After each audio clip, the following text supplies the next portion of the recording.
hey, money nerds, if you have gotten to the point where you are finding that you are spending way too much money on impulse buys and things that you just did not plan for, this is going to be the episode for you. This is one of the top budget busters that I personally see as a financial coach and that I hear from people on social media as well.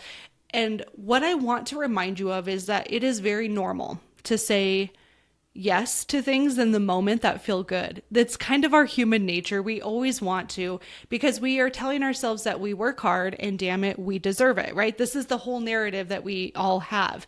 You should treat yourself. You should get to enjoy your money. And so we really kind of buy into this. I want you to use this episode as a way of helping you reframe that instead to, I work hard for my money. That's why I don't want to blow my money on crap that I don't need. When you truly honor your money, it really aligns you with your values for most people. It's not more stuff that brings us happiness. It's more quality time. It's more time freedom. It's being able to say yes to the things that we do love. And when we are constantly having our money go in multiple different directions and there's lots of money leaks, it's really hard to get control of that. So that's what today's episode is going to be focused on. Sometimes uncomfortable little hacks or things that we can do that are going to keep us focused on the bigger picture and reducing those impulse buys. The first thing that we need to do to get control of impulse buys is really understand the opportunity costs.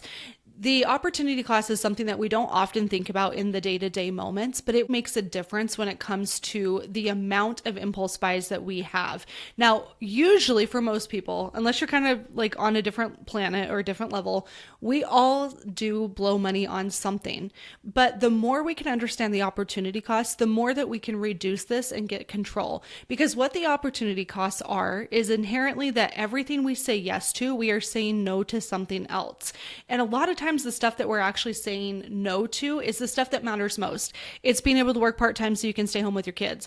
It's being able to take your dream vacation. It's being able to start that business that you have always dreamed about. Those are the things that we oftentimes are saying no to. And over time, that also compounds. If you think about how often we say no to retirement investing, eventually, God willing, right, we're all getting to the point where we will retire and need some cash, but we don't have that time for it to compound and grow if we're constantly deprioritizing even something like our investing. And then you have to work extra years in order to afford retirement. It's not fun, right? And I know that $8 here and there, it doesn't seem like it really amounts to much.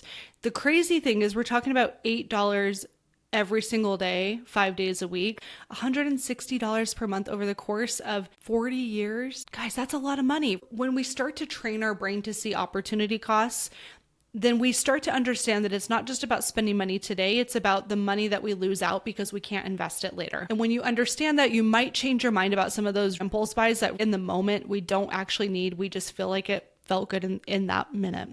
It's like the extra candy at the grocery store or walking around Costco. Hey, nobody needs that many treats, but we think we do in the moment. The next way that we often are able to get control of impulse buys is to use the 24-hour think about it rule. True story, confession hour time. When I was in college, I used to be a shopper. I loved shopping. I really internalized a lot of negative emotions via shopping, going to the mall, browsing around, spending money, saw something that looked cute. I walked to the register and I would swipe my card, purchase it. And I didn't even feel guilty about it. Seriously, I didn't. I would go home and I'd be like, that was great. I would justify it. I would say it was on sale or it was a really good deal or I needed it. And I didn't even feel bad about it in the moment until I looked at my bank account. And then I would see my balance go down and down and down. And I was like, oh my God, I have like barely any money. And that's really hard to feel good about yourself when you look at your checking account and you're seeing it dwindle because of kind of silly purchases. So I didn't ever feel bad about the purchases, but I did feel bad about my balance going lower. And I specifically remember blaming my utility bills for being too high or complaining that my income wasn't high enough. I truly did everything in my power to deflect responsibility. I tried to shirk it any way I could and admit that the reason that I had no money was because I spent money on stuff I didn't need, frankly. So that's where that 24-hour rule really came from for me. After seeing that I was spending money on silly things that I just didn't need, that's when I started to understand that I was trying to buy this in the moment to be happy, right? I was like aspirational spending in a lot of ways. But at the end of the day, the stuff that did make me happy, that I was looking for, like the long-term happiness, it didn't come from buying more crap. And so that's where I have to put that boundary, that barrier in place. And it really does help me a lot. I will say with online items, I actually use more of like a 1 week rule where I might add it to my cart and sit there and think about it for a solid week. And if I don't still feel that same like, oh my gosh, I really need it, and I have money for it in my budget, then I don't really need to purchase it. But if I do have money in my budget for it, and I still think it would be a good fit for whatever reason in my life, then I give myself permission to have a little bit of fun money and spend my money in that way. But that 24-hour think about it rule for in-person items, 1 week for online, that will eliminate quite a bit. The other way to reduce impulse buys is to reframe this into understanding that we don't pay with money, we pay with time. Here's what I mean by this. Every one of us goes to work and we earn a paycheck of some type. Maybe you're a contract worker, or you're a W-2 employee, or you're doing gig work, whatever your case is. In some capacity, we are trading time for money until we get to retirement. When we're in retirement, we're no longer doing that. Our income and our investments are earning enough money to pay for our lifestyle. But if we're in our 30s and 40s and you're not to the point where you're retired yet, then you are trading time for money. And time is one of those things that we are so damn privileged to have, but we don't often view it that way by the way we spend. So if you understood that going out to dinner with some friends and you volunteering to buy was essentially going to make you have to work 5 hours to pay for that one dinner, that may or may not be worth it to you. But when you start to reframe that, it helps put things into perspective. So if you had that $100 pair of jeans and you are making, I don't know, $30 an hour, is it really worth working over 3 hours just to pay for those jeans? Probably not, right? It doesn't really make it that exciting when you start to put it into that perspective. Now, sometimes it is, and that's fine too, but the whole thing is like, we're not going to totally nerd out on this and really nickel and dime this into your house, your car. You can, but ultimately what you are trying to do is you're trying to see how much time do you actually have to work in order to pay for that item. And that sometimes, for some people, I've noticed will be enough of a reframe where it makes you not want to spend money on stupid stuff. And not even stupid stuff. I shouldn't even say that. It's just stuff that feels like we need it in the moment. It feels like a need, but realistically it's just a want. And we can either delay it a little bit with purchase timing, or we can be smart about it and say, I will allow myself to buy like one thing per month. You know, you get to set your own rules, and that's the beautiful thing about personal finance. But when you understand that we don't pay in money, we pay in time, it starts to really shift some things internally.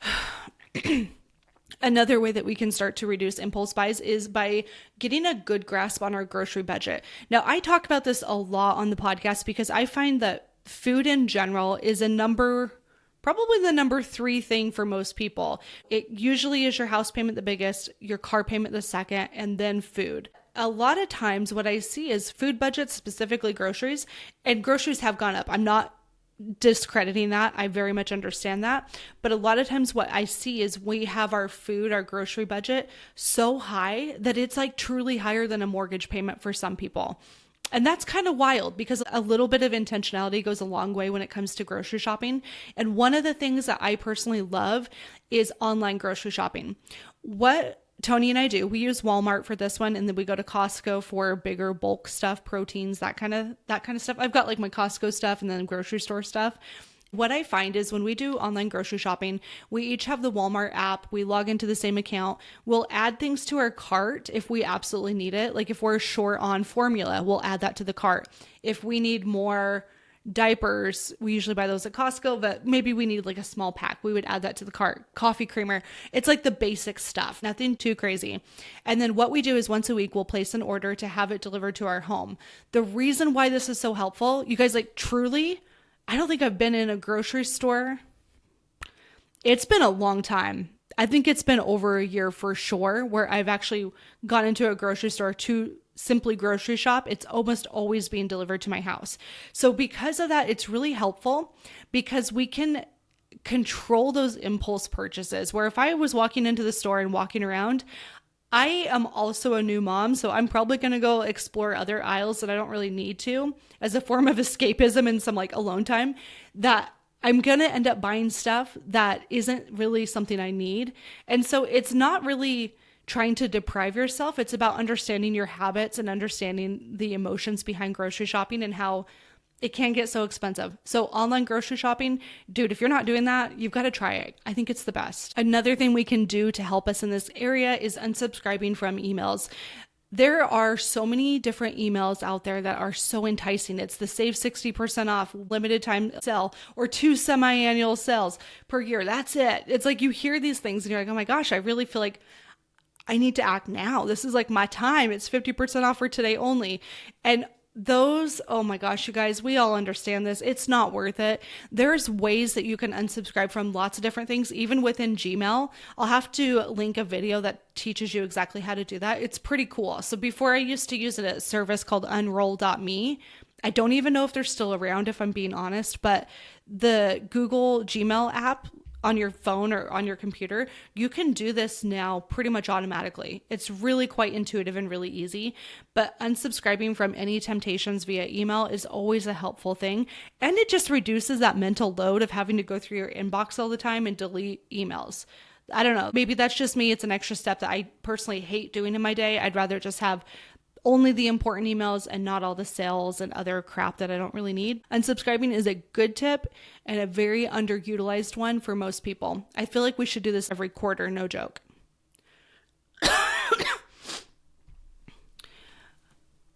A lot of times that I see people do a lot of impulse shopping or unplanned purchases is because they're not really budgeting in any fun money.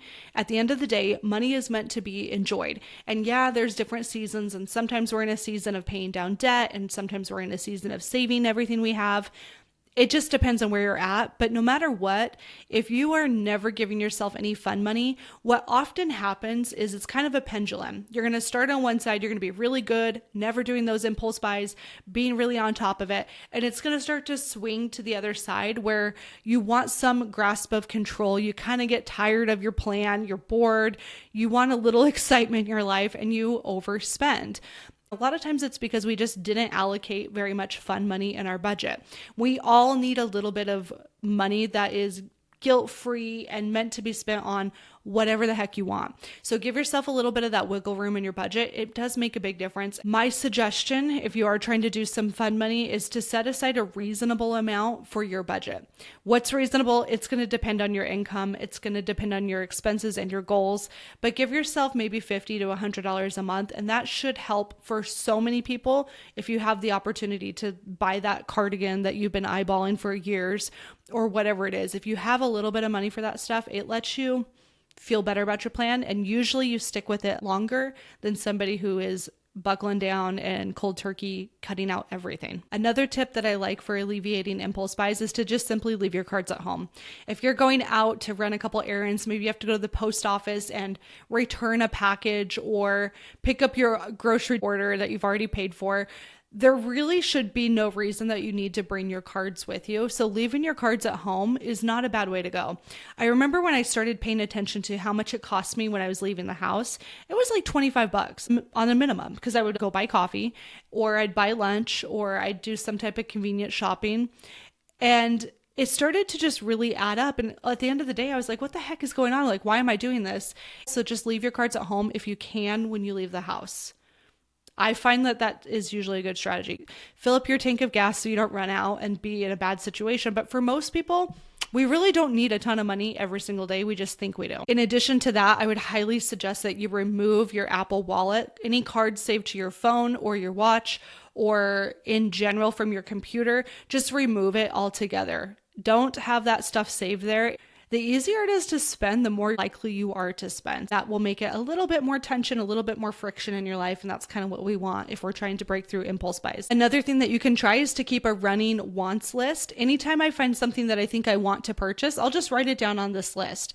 I don't even have to make the purchase, but sometimes just simply the act of documenting it so I don't forget it is really enough where I can say, oh, that's cool. And then when I have a little extra cash, or if I'm being really good on my budget and I have some extra income that I can allocate towards fun money, then I can go to that list and I can start to purchase things off of it. It's a small thing, but it can help. For me personally, I like it. Additionally, anytime we see a sale, you have to reframe that it is not saving you money. You spending money during a sale is you spending money that you probably were not initially anticipating.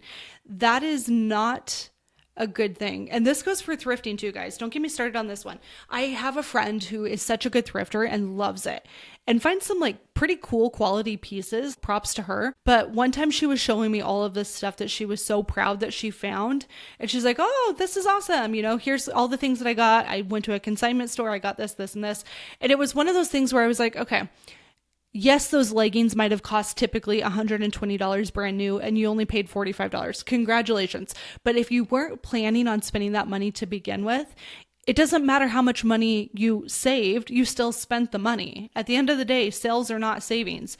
They're only savings if you were already planning on purchasing that item and when you went to go buy it, it just so happened to be on sale, or you have the money and you're waiting for the sell period. That's when it's a good deal. But simply buying something because it's on sale and then justifying it that we save money, it's not really the case here. We have to own that it is not saving money. It doesn't matter how good of a deal it was. If you weren't planning on buying it and you don't have the money for it, it's not a good deal for you. Another thing that we can do is watch our mood.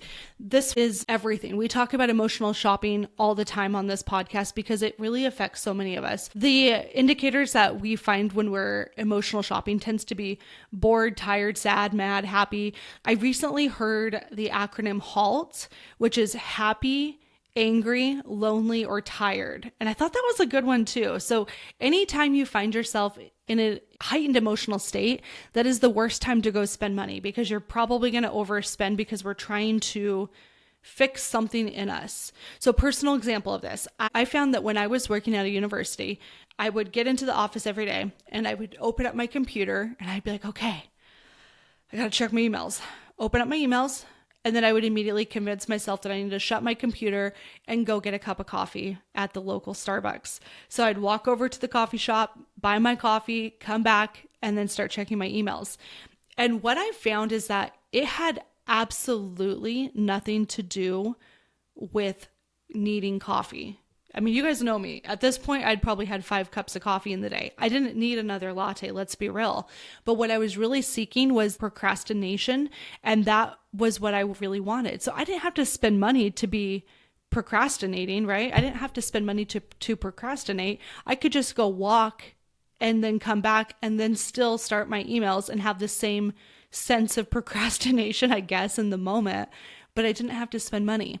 And so really understand your mood, your internal state. This has such an impact on our spending. I wish I could really hone in on this more. I feel like I need to be a lot more articulate in this area because there are so many opportunities for bettering your finances. If you can just understand your internal state and your mood, it makes all the difference in my opinion. And lastly, I just really want to hit home that you do need to be careful and cognizant of how many times that you're saying yes impulsively. Those impulse yeses will get you. Yes, I'll meet you for happy hour. Yes, I'll go shopping with you. Yes, I'll host dinner at my house. Those are all things that are not inherently bad, but they do tend to bite us in some way. When we impulsively are saying yes without planning for items in advance, you're going to find yourself spending way more than you would have liked to initially. And it's important to say yes to experiences, but not if they're always sabotaging your financial life. Now, how you know this is if you're constantly never having enough money for your bigger financial goals that you know are the most important things that you're working towards. That house down payment fund, the new car fund, the investing for your future and your retirement contributions, the 529 for your kids. Those are all things where you know that you're going to be disappointed if that doesn't happen, but it doesn't feel fun in the moment. And so if it's sabotaging your financial life by constantly saying yes to everything else, that's a good indicator that we need to reframe and regroup and be selective about what you say yes to. Remind yourself, if you actually plan your money out, you do have fun money. You will have opportunities to say yes to things in the moment that do feel good, that aren't necessarily something that is smart to spend money on, but feels like an enjoyment for you. That is completely fine. You just need to allocate some money there and not let it take away from all of your other future priorities that you know are going to be a big deal too. That is it for today. I hope you enjoyed this episode on impulse buys. I'd love to hear from you. What are some of your favorite tips that you use for preventing impulse buys? I'm always willing to learn and try new things too. So make sure that you let me know what your strategies are. All right, that's it for today. I'll see you next week for another episode of the Money Nerds podcast. Bye.